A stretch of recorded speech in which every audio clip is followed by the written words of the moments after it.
Comment manifester l'amour de Dieu autour de nous?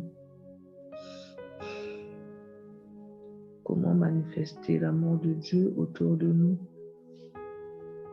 Nous allons lire dans Jean 13, le verset 35, le chapitre 13, le verset 35.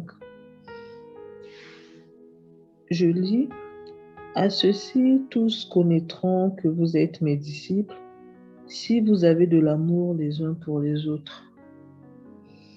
Ça, c'est la parole de notre Seigneur Jésus-Christ. Il nous dit à ceci: tous connaîtront que vous êtes mes disciples si vous avez de l'amour les uns pour les autres.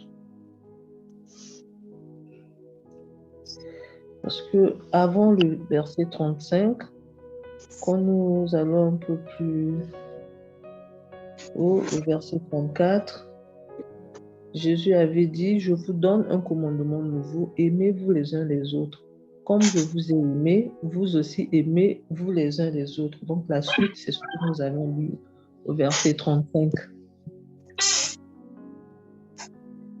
Bien-aimés, en tant qu'enfants de Dieu, nous devons aimer les autres. C'est ce que Jésus a dit dans le verset 35. À ceci, tous reconnaîtront que vous êtes mes disciples, à l'amour que vous aurez les uns pour les autres. Pour beaucoup de personnes, l'amour n'est qu'un sentiment, un simple sentiment. Mais pourtant, pour Dieu ou pour nous, enfants de Dieu, l'amour est bien plus que cela. L'amour est bien plus que cela. Le véritable amour, bien-aimé, se manifeste dans l'action. C'est comme au début, j'ai dit, comment manifester l'amour de Dieu autour de nous? Nous sommes entourés des personnes, que ce soit dans nos familles respectives, là où nous évoluons dans le milieu professionnel, le milieu soit ecclésiastique ou dans des quartiers, n'importe où, nous sommes toujours entourés des personnes. Nous ne sommes pas seuls. Et Dieu nous demande de manifester l'amour, car c'est comme cela que on reconnaîtra que nous sommes les disciples de Christ. Le véritable amour, bien-aimé, se manifeste dans l'action. Parce qu'il y a aimer de la bouche, dire à un bien-aimé ou même à son conjoint: je t'aime, mais sans poser des actions, ça pose un problème. Ça pose un problème. Ce que je dis là, je pense que même mon mari qui m'écoute, c'est sûr qu'au-dedans de lui, s'est dit: ce que tu dis te concerne, parce que souvent, il me dit la même chose, que l'amour se démontre effectivement. L'amour doit être accompagné des actions. C'est quoi une action? Que fait quelqu'un et par quoi il réalise une intention? Il y a des bonnes actions et des mauvaises, mais nous, dans notre cas, on va parler des bonnes actions. On va parler des bonnes actions. La Bible nous dit que nous devons ressembler à notre Seigneur, car nous sommes ses disciples. Nous devons lui ressembler. Quand nous allons plus loin dans la Bible, dans Actes 10, 38, là, ce sont les apôtres qui parlaient. Vous savez comment Dieu a oint du Saint-Esprit et de force Jésus de Nazareth qui allait de lieu en lieu, faisant du bien et guérissant tous ceux qui étaient sous l'empire du diable, car Dieu était avec lui. Comment sauront les gens que Dieu est avec nous si nous sommes incapables de manifester l'amour autour de nous? Nous sommes capables, en tant qu'enfants de Dieu, de manifester l'amour, comme je disais tantôt, dans nos familles. Parce que ce n'est pas seulement à l'église, parce que souvent il y a contraste en tant qu'enfant de Dieu, de manifester facilement l'amour envers un bien-aimé dans le Seigneur qu'envers un frère dans la famille. Si bien que il y a certaines personnes qui ont un mauvais témoignage dans la famille, bien qu'étant un frère à l'église que tout le monde apprécie ou une sœur à l'église que tout le monde apprécie. Mais quand on vient dans sa famille, on dit quoi? C'est votre frère, mais dans la famille, il n'a pas un bon témoignage. Parce que pour lui, il a un endroit où il manifeste l'amour, mais d'autres non. D'autres non. Dans sa famille, on sait que il ou elle, en tout cas,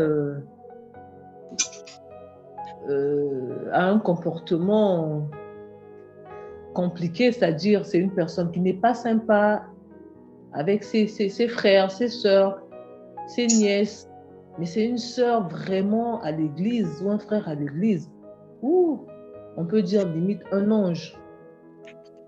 Donc, si bien que entre le témoignage de la famille et le témoignage de l'église, il y a comme une grande séparation, une grande différence. Mais Dieu nous demande, nous, enfants de Dieu, de ne pas nous comporter comme ça. Nous devons être authentiques partout, que ce soit dans nos familles, que ce soit partout où nous irons. Au travail pour ceux qui travaillent ici, ceux qui vont à l'école, ceux qui vont quelle que soit l'activité que tu peux exercer, mais d'être la même personne partout, de manifester l'amour partout, car cela est très, très, très important.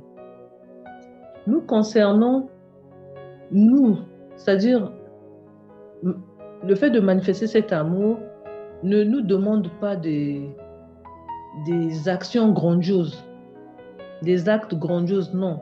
Rien que même par de petits gestes au quotidien sont la meilleure façon de montrer aux autres l'amour de Jésus. On n'a pas besoin de faire de grandes choses pour manifester l'amour. Vous savez, il y a des personnes parfois qui se réveillent très découragées de la vie, mais il suffit d'un petit bonjour, un bonjour franc, hein? Un bonjour franc, parce que il y a des bonjours qui, parfois la personne se demande, mais celui-là me salue ou il fait genre un bonjour juste dans la bouche qui ne sort même pas bien.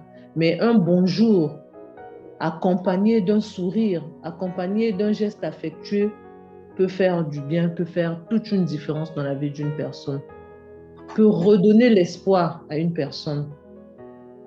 Parce qu'il y a ceux qui se sentent comme délaissés, des gens un peu négligés, c'est-à-dire personne ne fait attention à lui. Mais il rencontre un inconnu qui lui dit un bonjour avec un large sourire. Rien que ça peut lui donner encore de l'espoir. Ah tiens, dans le monde, il y a encore des gens bien.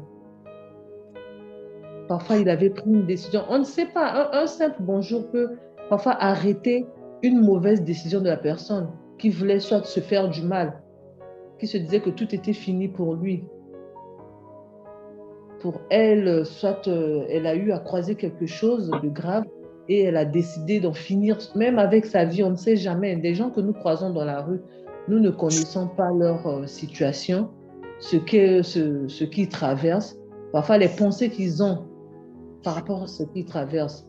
Mais il suffit d'un petit geste affectueux, bonjour, parfois être à l'écoute, ça peut tout changer. Ça peut tout changer. Surtout les salutations amicales, parce qu'il y a des salutations qui sont franchement... Parfois, j'en parle à mon mari, il me fait les remarques par rapport à cela, mais moi, je l'ai dit. Moi, quand tu me dis un bonjour juste comme ça, franchement, à la limite, je ne réponds pas. de ça. Pour ça, je ne joue pas à l'hypocrisie en tout cas.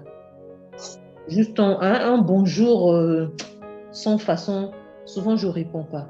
Parce que on suppose que quand on dit bonjour à quelqu'un, on est en train de lui souhaiter un bonjour, une très belle journée.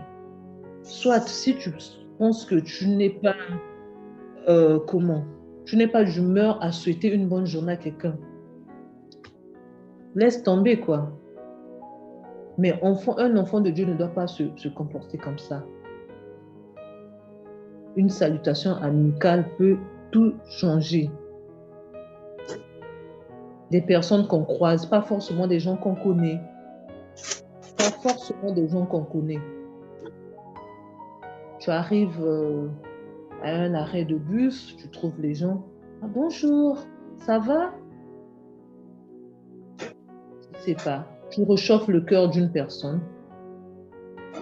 Tu arrives dans un magasin, ça ne te coûte rien de dire bonjour à la personne qui est à côté de toi, à la maman qui vend juste au coin, à l'enfant qui est là, tu ne sais pas.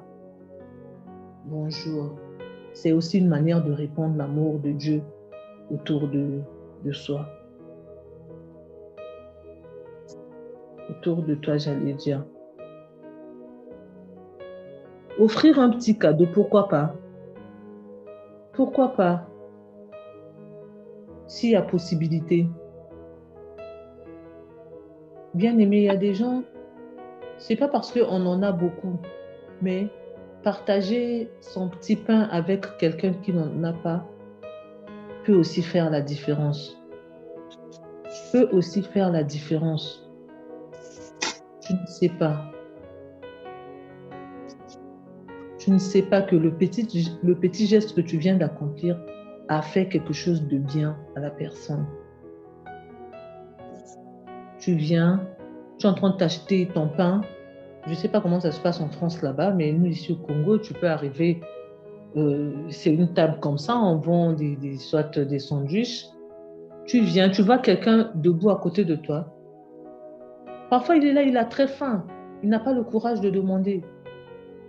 Ça ne te coûte rien de proposer. Ah, mon frère, vous voulez le pain? Ma soeur, vous voulez prendre le pain? Dépenser 500 000 francs pour un inconnu, ça fait quoi? Parfois, tu ne sais pas ce que tu viens d'accomplir. Parfois, la personne a fait soit 2 jours ou, bon, pour ne pas exagérer, parfois toute une journée, la personne n'a pas mangé. Qu'est-ce qu'elle fait? Elle est là, elle traîne là où on va et se dit peut-être que je peux croiser quelqu'un qui aura pitié de moi. On en trouve maintenant beaucoup. C'est vrai, il y a ceux qui montent avec les ordonnances, avec des problèmes, tout, mais il y a d'autres qui disent la vérité. Avec tout ce qui se passe actuellement, ici même au Congo, avec les retraités, tu vas voir une maman de la soixantaine qui se raconte, ah ma fille, vraiment, je n'ai rien, le transport, on nous avait promis de nous payer la pension, mais un papa, j'en ai croisé comme ça là. Mais bien aimé, quand tu peux faire, fais-le. Mon mari me faisait un témoignage dernièrement, là où il travaille des week-ends. Je sais pas, il y avait un clochard qui avait très froid. Il lui a donné 2 fois une tasse de chocolat chaud. C'est ça aussi manifester l'amour de Dieu. C'est ça aussi. Ce que la personne là a ressenti, il lui a fait du bien. Pourtant, c'est juste une tasse de chocolat chaud. Mais ça a changé quelque chose. Ça peut impacter la personne. Ça peut impacter la personne. C'est un geste minime, sans plus, mais au contraire qui fait aussi du bien, beaucoup de bien. Beaucoup de bien. Discuter avec une personne découragée. Vous savez, il y a des gens parfois qui n'en demandent pas plus, juste être écouté. Juste être écouté. Parfois, quand on prend tu peux prendre un taxi, tu vois un chauffeur qui commence à t'expliquer des choses. Il n'a pas besoin de ton argent, mais il est en train de traverser des moments difficiles. Il ne te connaît pas, mais il ouvre sa bouche, il ouvre son cœur. Il commence à t'expliquer les choses. Sois juste attentif, attentive à ce que l'autre te dit. Ça sera un soulagement pour lui. Il a juste besoin d'une oreille attentive. Parfois, c'est tout ce dont une personne a besoin. Il n'a pas besoin de ton argent, il n'a pas besoin que tu lui donnes des vêtements, mais il veut juste être écouté parce qu'il est en train de traverser une situation difficile. Nous devons être sensibles à cela. Nous, qu'est-ce que nous faisons? C'est plus nous. Ah, moi, j'ai des trucs à faire, j'ai ceci, je suis pressée, Maman, papa, prends juste un petit temps pour l'autre. Tu ne sais pas. Peut-être qu'en l'écoutant, tu pourras lui trouver une solution. Tu pourras lui donner une parole d'encouragement qui va le faire avancer. Là où il voyait noir, à cause de ta réponse, à cause du petit temps que tu lui as accordé, il peut encore avoir le courage de continuer la marche. C'est toujours important. C'est comme ça, c'est à cela, je répète, comme Christ a dit, que tous reconnaîtront que nous sommes les disciples de Christ. On n'a pas toujours besoin d'aller crier sur les toits que moi je suis ceci, moi j'ai reçu Jésus-Christ comme Seigneur et Sauveur. Mais c'est par des petits gestes là. Les gens peuvent compter sur toi. Au travail, quand quelqu'un a un problème, il sait que non, si je me rapproche de telle personne, elle va m'écouter. Elle va m'écouter. J'ai telle situation, tout, qu'est-ce que tu en penses? Ça fait toujours plaisir. Faut pas être là, donc moi-même j'ai mes problèmes. Oui, mais qui sait? Tes problèmes, toi qui connais Christ, tu les remets à Christ. Mais la personne qui est à côté de toi, elle voit en toi quelque chose. Elle croit en toi et sait que tu peux lui apporter quelque chose. Tu dégages quelque chose. Christ en toi. On a dit Jésus-Christ allait de lieu en lieu faisant du bien parce que Dieu était avec lui. Mais si Dieu est avec toi, ne te néglige pas. Fais du bien autour de toi. Réconforte les gens qui sont fatigués, qui sont affligés. Christ en toi, la présence de Dieu en toi va te donner des paroles d'encouragement pour faire du bien aux autres, à ceux qui sont autour de toi.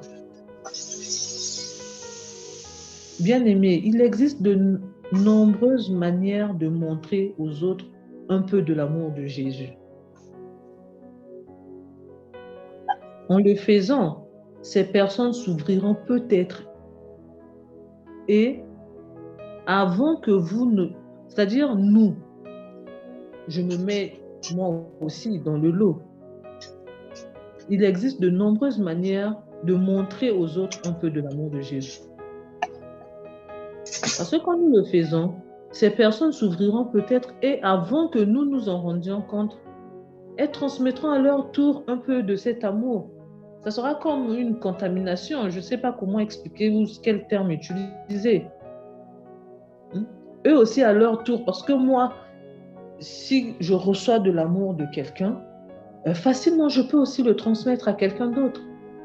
C'est comme une chaîne. C'est comme une chaîne. Tu transmets et la personne aussi transmet à quelqu'un d'autre. Et c'est comme ça que l'amour de Christ, si quelqu'un ne connaît pas Christ, mais cette personne, elle est toujours comme ça, c'est quoi? Non, comme on nous appelle. Non, c'est un chrétien, c'est un enfant de Dieu. Je veux aussi expérimenter son Dieu. Pourtant, tu n'as pas parlé. Tu as juste agi. Tu t'es mis en action de bonnes œuvres. Pas parce que tu as eu à distribuer de l'argent autour de toi ou tu as eu, c'est vrai, on accompagne des bonnes actions par plusieurs, c'est de plusieurs manières, en donnant si on peut, mais il n'y a pas que le donner sous forme matérielle, c'est-à-dire de l'argent ou un quelconque présent. Même, comme je disais tantôt, donner de son temps. Donner de son temps à quelqu'un. ça fait aussi du bien. Ça fait toute une différence. Et ces personnes-là aussi, eux, à leur tour, ils vont transmettre cet amour autour d'eux. C'est ainsi que peut se produire une révolution de l'amour. Toi, tu ne sauras pas. Toi, tu as fait un geste, mais tu ne sais pas que derrière ce geste, cela a produit beaucoup de fruits. Beaucoup, beaucoup, beaucoup de fruits. Tous nous sommes des fruits de l'amour de Dieu manifesté dans la vie d'une personne. Moi, je me rappelle, là où moi je prie, ça me fait 22 ans que je fréquente cette église. Quand je suis arrivée, c'est un groupe de jeunes qui m'a reçu. Ils m'ont donné, ils m'ont acheté une Bible. Après, pour eux, aujourd'hui, ce qu'ils ont fait, ça a créé quelque chose en moi. Aujourd'hui, je suis là, je continue à grandir dans la parole de Dieu. Eux, ils avaient juste pour eux acheter une Bible. La Bible coûte combien? C'était juste un geste affectueux envers une sœur qui venait d'arriver à l'église, une façon de l'encourager. Mais ils ne savaient pas peut-être que j'allais rester autant d'années depuis que j'ai été plantée là par le Seigneur. Je ne suis jamais allée voir ailleurs. C'est vrai que je peux assister à un séminaire quelque part, mais je suis restée là où Dieu veut que je sois. C'est parti parfois de la réception de ces personnes-là. Ils m'ont vu, ils ne m'ont pas laissé. Ils m'ont reçu, ils m'ont visité. J'ai ressenti de la chaleur dans la vie de ces frères. J'ai ressenti de l'amour. Ils m'ont bien reçu, ils m'ont assisté, ils m'ont offert une Bible. Et ils m'ont encouragé. Donc, du coup, même si je ne voulais pas rester, mais le fait que ces frères étaient là pour moi, ils étaient là quand j'avais besoin d'eux. Ah, la soeur, on va venir prier avec toi. La soeur, il y a ceci, tout. Ça m'a fait rester à l'église. Et parmi ces frères, tous ne sont plus là. C'est-à-dire, c'est pas qu'ils ont quitté l'église, certains ont voyagé et tout. Mais moi, quand ils reviennent, ils me trouvent les disent, ah, la soeur Sandra, tu es toujours là, c'est bien. Eux, ils avaient juste fait un petit geste, mais qui a produit quelque chose aujourd'hui. Je suis cette personne devant Dieu.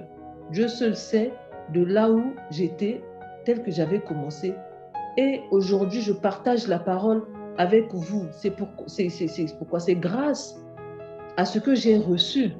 C'est pas tombé comme ça là, d'un seul coup, je me mets à parler. Non, c'est parce que je suis restée quelque part. J'ai écouté la parole et cette parole aussi a produit des fruits en moi. Et aujourd'hui, moi aussi, à mon tour, je peux produire des gestes. À mon tour, je peux aussi parler de la part de Dieu, parler de l'amour de Dieu, recevoir aussi les autres. Ce que je partage aujourd'hui, ce que je fais autour de moi, je ne sais pas. Peut-être qu'il y a des témoignages, peut-être qu'il y a aussi des chaînes qui se sont constituées. Après moi, il y a eu une autre personne et ainsi de suite. Sans le savoir, Dieu seul sait. Et c'est à travers toi, qu'est-ce qui s'est passé derrière ce que cela a créé dans la vie de certaines personnes. Il y a des gens qui ont eu à faire des choses. Pour eux, ils ont fait des... Mais c'est la personne qui te dit, ah, mais merci, hein. Merci pour ce que tu avais fait. Toi-même, tu te dis, oh, mais qu'est-ce que j'ai fait de si grave ou de si grand? Mais l'impact que cela a laissé dans la vie du prochain, toi, tu ne sais pas. Non, ne nous lassons pas de faire du bien, de manifester l'amour de Dieu autour de nous. Autour de nous, c'est pareil. Autour de nous, c'est-à-dire ça commence d'abord dans nos maisons, avec nos conjoints respectifs, entre ton mari et toi, et ta femme et toi. Les bonnes actions, c'est important. Des paroles valorisantes. Tu es là, des paroles encourageantes. Tu ne sais pas ce que cela produit. Parfois, même si la personne peut résister, mais tu ne sais pas ce que cela produit dans la vie de chacun de nous. Avec les enfants, être affectueux avec les enfants. Parce qu'il y a certains parents, tu les verras avec leurs propres enfants, ou ils ne sont pas du tout affectueux avec leurs propres enfants. Pas attentionnés, mais avec les enfants des autres. On les connaît, ah, tonton tel, il est gentil, tantine tel. Mais ils n'ont jamais le temps pour leurs propres enfants. Jamais le temps. Même, je vois parfois dans les théâtres, c'est le théâtre, mais c'est la vérité. Pour certaines femmes aussi, elles n'ont pas du tout le temps pour leur mari, mais pour les frères à l'église. Dès qu'il y a un problème, c'est elles qui sont debout, première. Ah, elles sont là, elles assistent. Le pasteur, elles assistent les bien-aimés. On les connaît, les sœurs vraiment debout dans l'église. Mais c'est une sœur que son mari déplore le comportement. Or, ce n'est pas ce que Dieu nous demande de faire. Il dit nous de manifester l'amour autour de nous, c'est-à-dire c'est partout. C'est partout. Dans nos maisons, être des personnes exemplaires, dans nos familles bien-aimées. C'est vrai que nos familles là connaissent maintenant des problèmes, des difficultés, mais nous sommes la lumière du monde. Nous devons être différents. Je le dis, je me parle à moi-même, c'est pas facile avec le comportement de tout un chacun, mais Christ nous a aimés, Christ a supporté. Si Christ regardait à nos failles, oh bien-aimés, tous seraient perdus. Mais c'est parce que Christ nous a aimés, il nous supporte avec nos défauts, il nous a acceptés tels que nous sommes. Nous aussi, acceptons les autres, manifestons l'amour, ne nous lassons pas de faire du bien. C'est au travers ce bien-là que nous allons faire que ces personnes peut-être changeront. Que ces personnes peut-être changeront. Il y a des gens que nous pensons qui ne méritent pas notre amour, qui ne méritent pas notre attention. Mais en quoi nous méritons l'amour de Dieu? En voyant ce que nous faisons, parce que nous sommes les humains, hein? Nous pensons toujours bien faire, mais en réalité, il y a des choses parfois que nous faisons qui blessent les autres, même en étant enfants de Dieu. Mais Christ ne nous a pas abandonnés. Son amour n'a pas changé pour nous. Donc nous aussi, comme nous devons ressembler à notre Seigneur, celui qui s'est donné pour nous. Donc nous aussi ayons de la patience envers nos bien-aimés, envers notre prochain. Ça peut être difficile, mais nous pouvons toujours demander l'aide du Saint-Esprit. Nous pouvons toujours demander, parce que moi, personnellement, ça m'est arrivé à plus que quelqu'un me blesse au plus profond de moi. Je sens que vraiment mon cœur est en train de rejeter la personne. Mais qu'est-ce que je fais? Je prie Dieu, parce que je sais que c'est moi qui serai perdante. Tant que je ne pardonnerai pas à la personne, je veux garder dans. J'aurai un problème avec mon Dieu. Parce que Dieu dit que celui qui ne pardonne pas, il ne sera pas pardonné. Hein. Lui non plus ne le pardonnera pas. Or, moi, pardon. Je ne veux pas manquer le ciel à cause d'une personne. Ce qui est difficile, quand tu sens qu'il y a un problème qui te tracasse, un bien-aimé t'a fait du mal, un parent t'a fait du mal, que ce soit ton mari, parce que nous nous blessons mutuellement. C'est pas parce qu'on est mari, femme, tout, on peut déborder tout. Tu sens qu'il y a quelque chose qui t'a fait du mal. Va auprès de ton Créateur, prie Dieu, qu'il puisse libérer ton cœur, sois en paix. Nous devons à chaque fois demander la paix de Dieu. Ce n'est que par la paix de Dieu que nous pourrons plutôt répandre l'amour autour de nous. Parce que si tu n'as pas de paix, on ne donne que ce qu'on a. Si tu n'as pas de paix, tu ne ressentiras pas cet amour parce que ton cœur sera toujours dans le trouble. Toi-même, si tu es troublé, comment tu pourras répandre l'amour autour de toi? Mais quel que soit ce que tu peux traverser, quel que soit ce que tu peux avoir comme problème, nous devons demander l'aide du Saint-Esprit parce que nous, il y a le Saint-Esprit, le Seigneur Jésus-Christ nous avait dit, il ne nous laissera pas orphelins, il nous enverra le Saint-Esprit. Et il nous avait déjà envoyé le Saint-Esprit depuis. Le Saint-Esprit est en nous et avec nous. Là où nous ne pouvons pas, il faut lui demander de l'aide. Seigneur, je veux répandre l'amour autour de moi. Je veux te représenter parce que la Bible dit nous sommes les ambassadeurs de Christ. Pour bien représenter le Christ, notre Seigneur est amour. Nous devons présenter l'amour de Dieu autour de nous. L'amour de Dieu, c'est par, comme je disais, par ces petits gestes. Par ces petits gestes. C'est toujours important. Moi, Dieu m'avait interpellé une fois là où j'habitais avant. J'étais cette sœur-là, je vais à l'église. C'est pas parce que j'étais méchante autour de moi dans mon quartier. Non, je pouvais faire des gestes, oui. Mais c'était plus à l'église. Je manifestais plus ce donner-là à l'église. Mais une fois, Dieu m'a dit, mais tu vas donner aux orphelins d'église, mais autour de toi, dans ton quartier, il n'y a pas des orphelins. Je laissais chez moi, je partais pour l'église là-bas. Mais une fois, je suis restée, Dieu m'a parlé. Et effectivement, il y avait des orphelins aussi qui avaient besoin de recevoir des choses. C'est ça en fait. Avant d'aller plus loin, tu peux dire, Dieu, montre-moi, même dans ta famille. Dans ta famille aussi, il y a des besoins. Il y a des besoins des gestes affectueux. Parce que dans certaines familles, comme je disais tantôt, il y a des gens, mais quand tu le vois dans sa famille, mais il ne rit pas. Il n'a pas le temps.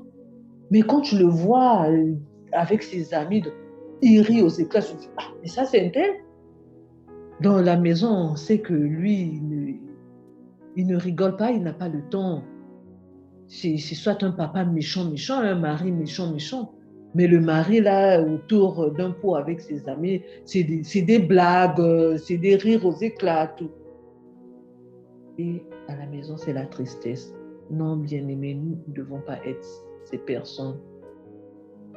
Nous devons commencer à répandre l'amour de Dieu autour de nous, dans nos maisons, que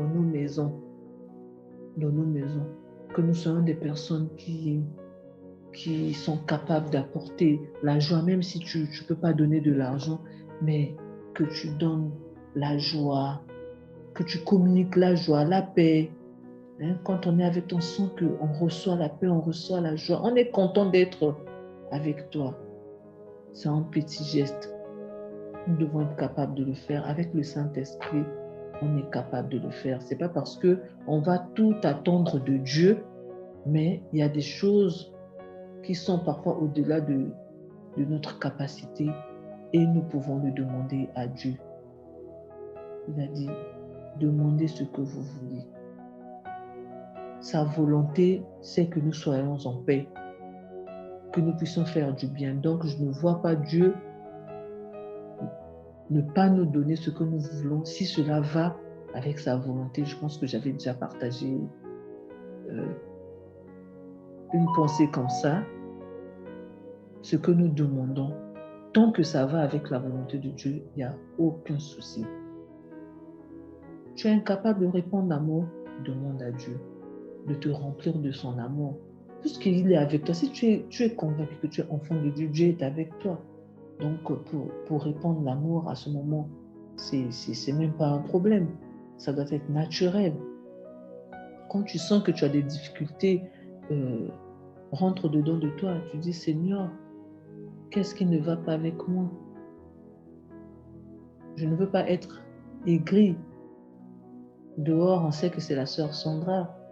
Hein, la sœur, comme j'ai dit, la sœur Sandra a fait 22 ans à l'église. Oui, certes, mais avec Dieu, c'est quel genre de relation?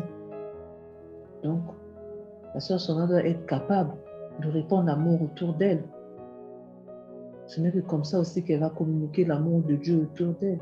Qui sait, peut-être gagner les âmes pour notre Seigneur et Sauveur, parce que c'est ça notre mission. Par des petits gestes bien-aimés. Par des petits gestes. C'est ainsi, comme je disais, que se produira une révolution de l'amour autour de nous. Ce sera vice-versa. Toi aussi, le matin, tu te réveilles, tu croiseras quelqu'un, peut-être hier, qui est incapable d'accomplir des gestes affectueux envers les autres, tu recevras aussi la même chose. À la place que ce soit seulement toi qui donne, qui fait des gestes, tu recevras aussi. Tu recevras. Et ça sera comme je disais, une chaîne, quoi, du donnant-donnant. Toi, tu donnes, tu reçois. Et c'est comme ça. Nous devons nous réjouir de l'amour de Dieu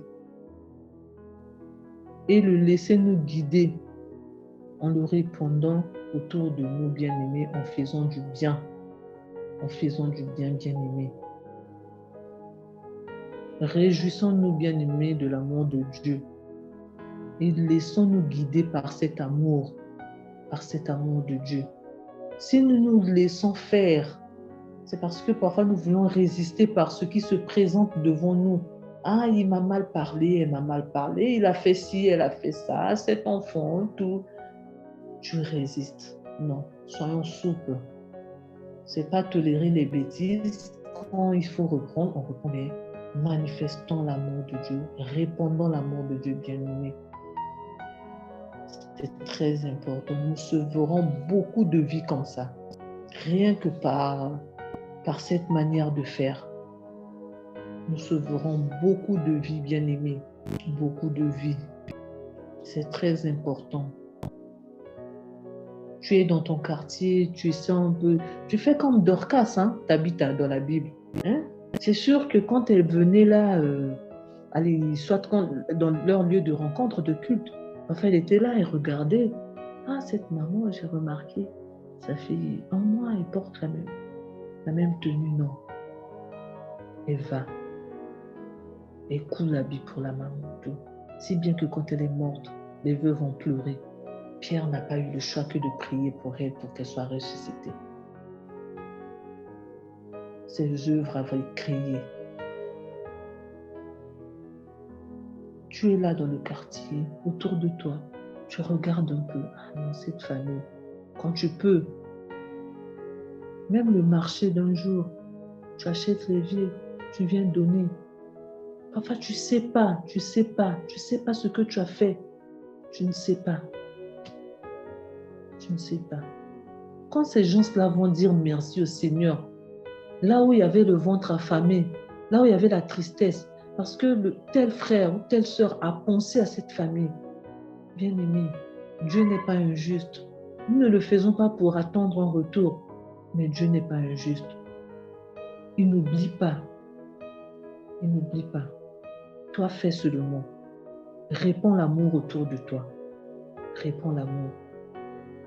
Répands l'amour. Ce que tu recevras en retour, Dieu seul sait. Tu ne fais pas pour t'attendre à quelque chose. Toi, fais seulement, obéis seulement à la parole de Dieu. Comme Jésus a dit, à cela tous reconnaîtront que vous êtes mes disciples. Toi, vis seulement en tant que disciple de Christ. Répands seulement l'amour de Christ autour de toi. Bien-aimé, tu verras toi-même des choses parfois que tu n'arrivais pas à abandonner. Ça va tomber. Ça va tomber un jour, tu regardes comme ça.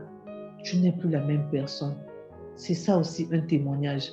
Pas seulement, non, je n'avais pas de voiture, Dieu m'a donné une voiture. Non. Le fait d'être transformé aussi, c'est un grand témoignage. Vivre pleinement sa vie en Christ, c'est aussi un vrai témoignage. Parce que c'est à ça que nous aspirons, à moins que nous soyons hypocrites. Hein. Moi, j'aspire à vivre comme Christ.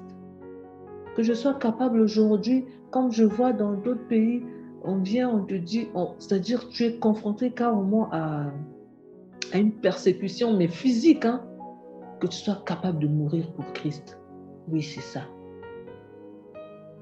C'est ça. Aspirer à être aux noces de l'agneau, bien-aimé, aux noces de l'agneau, à table avec Christ.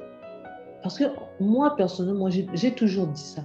J'ai cru à un Dieu que j'ai jamais vu comme ça. Là, c'est vrai que j'ai vu des choses dans les songes. Dieu m'a montré mon mari. Bon, c'est vrai qu'il ne voit pas avec moi, mais à chaque fois, je lui fais des témoignages depuis que Dieu me fait grâce. Je vois, j'ai expérimenté vraiment beaucoup de choses. Mais voir Jésus-Christ comme ça, là, dire qu'il est comme... Non, Mais je dois le voir. Mais pour le voir, c'est pas pour quand il m'enverra en enfer, non. Je dois être à table avec lui. Ce que je lis là dans la Bible là, mais je dois le vivre. Mais comment? Comment? En répandant l'amour de Dieu, en vivant selon ses principes. C'est à ça que nous aspirons, enfants de Dieu. Pas avoir des choses terrestres, des choses périssables. Oui, on en a besoin, mais c'est des choses qui vont rester ici. On voit quand quelqu'un meurt, tout reste. Mais après, je partageais même, bien aimé, pour finir, avec mon cher époux dernièrement. J'étais dans un taxi et j'ai vu un corbillard nous dépasser avec un cercueil à l'intérieur et une photo d'un jeune homme peut-être qui est dans la vingtaine. Hein. Il n'y avait personne derrière ce corbillard. J'ai dit au chauffeur, tu as vu le corbillard là? Regarde ce jeune. Il avait aussi de l'espoir. Il parlait comme toi et moi, il mangeait comme toi et moi. Mais regarde comment on est en train de l'emmener. Il n'y a personne. Il me dit, oui, j'ai remarqué, il n'y a même pas de cortège. Après, j'ai dit, mais le problème, c'est pas mourir de cette façon, que tu sois entouré des gens. J'ai dit, parce que là où il est, il ne sait plus rien du tout. Sa mémoire est oubliée. Ça, je dis ça par rapport à ce que je lis dans l'Ecclésiaste. J'ai dit, ce qui est le plus important, c'est si lui, comment il a vécu. Est-ce qu'il avait fait la paix avec son Seigneur? Parce que quand tu as fait la paix avec ton Seigneur, même si tu es mangé par les chiens, c'est pas ça le plus important, parce que ce sera juste la chair, l'enveloppe que Dieu a utilisée pour nous envoyer sur cette terre qui va subir. Mais c'est ton âme qui va répondre devant ton Créateur. Ton âme ne sera jamais bouffée par les chiens. J'ai dit, mais le problème, s'il n'a pas fait la paix avec son Créateur, non seulement on est en train de l'emmener comme je ne sais quoi, il n'y a personne qui l'accompagne. Et après cela, c'est aussi une vie horrible, c'est-à-dire pour l'éternité de siècles, je ne sais plus comment on dit, pour des siècles, son éternité, comment il va le vivre. Je dis, c'est ça qui sera le plus. Et j'ai profité de faire passer le message au chauffeur de taxi et à un monsieur, parce qu'on avait fait une double course. J'ai profité. Peut-être c'est le Seigneur qui voulait que je puisse leur parler de ces choses. À l'immédiat, peut-être ils n'ont pas réagi, mais entre-temps, il y a une sémence. Le Saint-Esprit lui-même, il fait le travail. Bien-aimés, répandons l'amour autour de nous. C'est aussi une forme d'évangéliser. Répandons l'amour. Nous sommes les enfants de Dieu. Les enfants de Dieu doivent faire la différence. Doivent faire la différence dans leur façon d'agir, dans leur manière de parler aux autres, comment nous parlons aux autres, comment nous nous parlons. Est-ce que quand nous parlons, nous répandons l'amour? Bien-aimés, si cela est difficile pour nous, nous pouvons demander au Saint-Esprit. Parce que moi, je prends toujours l'exemple. Moi, quand j'écoute la chanson de Atoms, là où il dit Moto ya kanda kanda azwa douceur à mon, je pense peut-être qu'il parle de lui-même. Donc, c'est possible. C'est possible. On a vu ça avec Paul. Il était là, il persécutait l'Église, mais quand il a croisé Christ, on a vu ça avec Moïse. Quand tu vois la lignée de Lévi, c'était des méchants, des colériques. C'est eux qui ont tué des gens quand il y a eu viol de Tamar. Mais la Bible dit que Moïse était devenu l'homme le plus doux du monde. C'est ce que Dieu est capable de faire. Il suffit d'aspirer à cela, aspirer vraiment à ressembler à Christ. C'est vrai que Christ n'était pas hypocrite, il parlait aux pharisiens tout, mais il savait que Même quand il se donnait à la croix, il se donnait même pour ces pharisiens-là. Il se donnait même pour les Barabbas-là. Il se donnait même pour les Ponce Pilate-là. Parce qu'il suffisait seulement qu'eux, ils donnent leur... C'est-à-dire, ils acceptent Jésus-Christ. Ils basculaient de l'autre côté. J'étais là à juger des gens quand je voyais les musiciens on dit, de la musique profane, comme on dit. Là, dès que je vois, je dis, regarde-moi ça. J'étais très dur avec eux. Mais une fois, une pensée m'est venue. Je pense que c'est Dieu qui m'avait parlé. On a dit, Christ est mort aussi pour eux. Christ est mort aussi pour eux. Quand je voyais les Beyoncé là, les Fabi, la façon ils m'énervaient, je ne les supportais pas à la télé, bien aimé, je vous le dis. Mais une fois, Christ m'a parlé, il a dit, il est mort aussi pour eux. Donc, toi, tu veux être la seule à bénéficier du royaume des cieux et les autres alors. Quand Christ s'est donné à la croix, tu penses que c'était seulement pour toi, pour les autres aussi, à qui nous devons répandre son amour pour qu'eux aussi, ils viennent de notre côté, afin que tous passons des temps heureux, heureux, heureux, l'éternité auprès de notre Seigneur qui s'est donné à la croix pour nous. Que Dieu vous bénisse, bien-aimés.